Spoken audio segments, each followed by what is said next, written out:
राज्यर 21 जिला को पाणीपाग विभाग येलो वार्निंग 24 घंटा मध्य होईपारे वज्रपात सह वर्षा।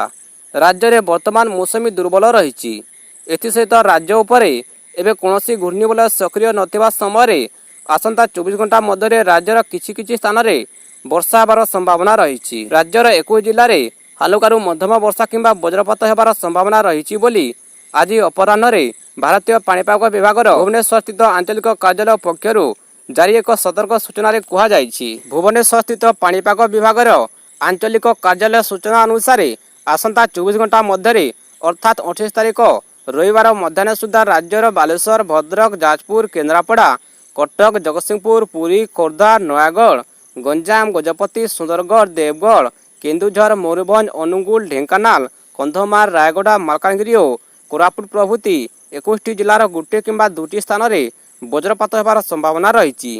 यहाकू दृष्टि रखी यह समस्त जिलागुड़ी येलो वार्निंग जारी करिछि पाणीपाग विभाग। सेहीपरि आज अपराह्न कटक और भुवनेश्वर में वर्षा होइथिबा बेले आसंता 24 घंटा मध्य भुवनेश्वर और कटक एवं यार पार्श्ववर्ती अंचल में आकाश आंशिक मेघुआ रहिबा सहित अपराह्न संध्या मध्य हालुका वर्षा सह कालबैशाखी होबार संभावना रही बोली जारी एक सतर्क सूचना कहुई।